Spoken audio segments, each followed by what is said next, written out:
Welcome to જય માનપણા kitchen. હું લાબી આહિર આપશો ને મારા જય દ્વારકાધીશ. તો આજે હું તમારી સાથે શેર કરીશ ફક્ત 1 ચમચી વરિયાળીથી પથ્થર જેવી જિદ્દી ચરબી અને મોટાપો કેવી રીતે દૂર કરવો તેની રીત. તો ફ્રેન્ડ, મોટાપાની પ્રોબ્લેમ તો અત્યારે બધાને હોય જ છે. જો 65 કિલોની ઉપર વજન જાય ને એટલે બધાને પ્રોબ્લેમ આવવા મળે.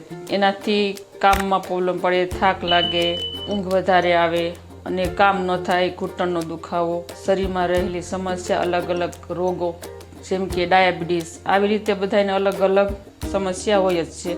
તો હું તમને આજે એક રામબાણ ઈલાજ બતાવવાની છું, તે તમે ચોક્કસ જોજો. અને શરીરમાં વજન કેવી રીતે ઘટાડવો તેની પણ રીત બતાવીશ. તો આજે હું તમને એ પણ સજેશન આપવાની છું કે વરિયાળી ખાવાથી આપણા શરીરમાં કયા કયા ફાયદા થાય છે તે વિશે જણાવીશ. તો વરિયાળીમાં ભરપૂર માત્રામાં તત્વો રહેલા હોય છે, જો આપણા શરીરમાં ખૂબ ઉપયોગી છે. તમે આ વરિયાળીનું ગમે ત્યારે સેવન કરશો અને ગમે તે ઋતુમાં તમને ક્યારેય શરીરમાં નુકસાન નહીં થાય. જેમ કે શિયાળો હોય કે ચોમાસું હોય કે ઉનાળો હોય, ગમે ત્યારે તમે સેવન કરી શકો છો. તો આ વરિયાળીનું સેવન કરવાથી નુકસાન નહીં થાય, પરંતુ વધારે ફાયદો થશે. એટલે વરિયાળીનું સેવન તમે ગમે ત્યારે કરી શકો છો.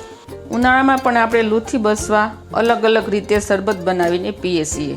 અને આપણે મુખવાસ પણ બારેમાસ ખાઈએ છીએ. મુખવાસ પણ આપણે અલગ અલગ રીતે ખાઈએ છીએ. જેમ કે આમાં વરિયાળીમાં તલ નાખીને ખાઈએ છીએ, એમાં અજમા હોય કે પછી આપણે તેમાં અળસી નાખતા હોઈએ છીએ. ફક્ત વરિયાળીનું સેવન કરતા હોય ખાંડ સાથે, તેનાથી પણ ખૂબ ફાયદો મળશે. તો આ રીતે આપણે વરિયાળીનો અલગ અલગ મુખવાસ બનાવીને ખાવો જ જરૂરી છે. તો વરિયાળીમાં વિટામિન અને મિનરલ્સ શરીરમાં શોષણ અને સુધારો કરે છે અને ચરબીને ઓગાળવાનું કામ કરે છે. કારણ કે વરિયાળીમાં ફોસ્ફરસ, સેલેનિયમ, મેંગેનીઝ અને ઝીંક જેવા એન્ટીઓક્સિડન્ટ રહેલા હોય છે, જેથી વરિયાળીનું પાણી પીવું જ જોઈએ અને તેનાથી ભૂખને પણ કંટ્રોલ કરે છે. વરિયાળીનો આપણે 1 ગ્લાસ પાણીમાં અડધું લીંબુનો યુઝ કરવાનો છે. લીંબુમાં પણ કેલ્શિયમ હોય છે અને તેનાથી પણ આપણા શરીરનો કચરો બહાર કાઢે છે અને ચરબી ઓગાળે છે. અને લીંબુમાં પણ ખૂબ કેલ્શિયમ હોય છે. તો આપણે સવારે ઉઠી અને ગરમ પાણીમાં અડધું લીંબુ નીસોવી અને આ રીતે તમે પી જાઓ ને તો પણ તમારા શરીરમાં ખૂબ ચરબીને રાહત રહેશે અને ચરબી ઓગાળવાનું કામ કરશે અને થકાન પણ નહીં લાગે. તો હવે આપણે વરિયાળીનું સેવન કેવી રીતે કરવું તે હું તમને આગળ બતાવીશ. તો તપેલીમાં આપણે 1 ગ્લાસ જેટલું પાણી એડ કરી દઈશું. પાણીને આપણે ગરમ થવા માટે રાખી દઈશું. તો જુઓ, અહીંયા પાણી ઉકળી ગયું છે. હવે આપણે તેમાં 1 ચમચી વરિયાળી એડ કરી દઈશું. તો વરિયાળી અત્યારે તો બધાના ઘરમાં મળી જ રહી છે, કારણ કે વરિયાળી આપણે ઘણી જગ્યાએ તેનો યુઝ કરતા હોઈએ. નવી આપણે બધી રેસીપીઓ બનાવતા હોઈએ, ગોટામાં, ભજીયામાં, આ રીતે આપણે વરિયાળી અલગ અલગ રીતે તેનો ઉપયોગ થતો હોય, એટલે બધાના ઘરમાં લગભગ તો વરિયાળી હોય જ છે. તો આ વરિયાળીને આપણે પાણી સાથે 5 થી 7 મિનિટ સુધી ઉકાળી લઈશું. જો કલર તો બદલાવા મળ્યો છે, તમે જોઈ શકો છો. હવે આપણે આને થોડી વાર માટે ઉકાળી લઈશું. તો ફ્રેન્ડ, ઘણાને વરિયાળી વિશે અમુક વાતની ખબર ન હોય. વરિયાળીમાં કેલ્શિયમ અને પ્રોટીન હોય છે અને વરિયાળી છે તે નવી ચરબી બનવા દેતો નથી.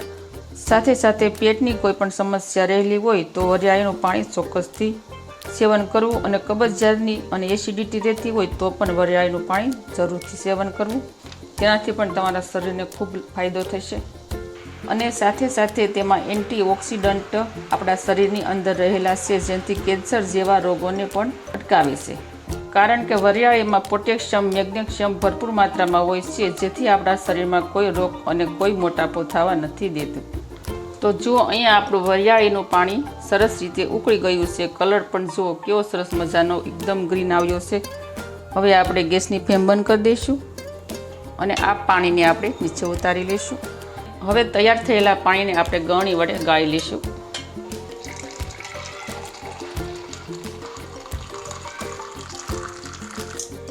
તો અહીંયા તૈયાર થઈ ગયું છે આપણું વરિયાળીનું પાણી. તો આપણે તૈયાર થઈ ગયેલા વરિયાળી પાણીમાં છે ને તરત જ લીંબુ એડ નથી કરવાનું. 2 મિનિટ સુધી તેને આપણે વરાળ બહાર નીકળી જવા દેવાની, ત્યાર પછી તેમાં આપણે લીંબુ એડ કરવાનું. તો 2-3 મિનિટ થઈ ગઈ છે. પાણી જો આંગળી બોડે એટલું ઠંડુ થઈ ગયું છે. હવે આપણે તેમાં અડધું લીંબુ એડ કરી દઈશું. તમે જો આ રીતે ફક્ત 15 દિવસ સુધી પાણીનું સેવન કરશો ને તો તમારા શરીરમાં ખૂબ ફાયદો થશે અને તેનું રિઝલ્ટ પણ તમને ચોક્કસ મળશે, તે મારી ગેરંટી છે. ગમે તે પથ્થર જેવી ચરબી હશે ને તે પણ ઓગળી જશે. તો આજનો વિડીયો તમને કેવો લાગ્યો તે મને કમેન્ટ કરી અને જરૂર કહેજો. તો આવજો, ફરી મળીશું આવી જ નવી રેસીપીઓ સાથે. ત્યાં સુધી થેન્ક યુ. જય દ્વારકાધીશ, જય સિયારામ એન્ડ ધન્યવાદ.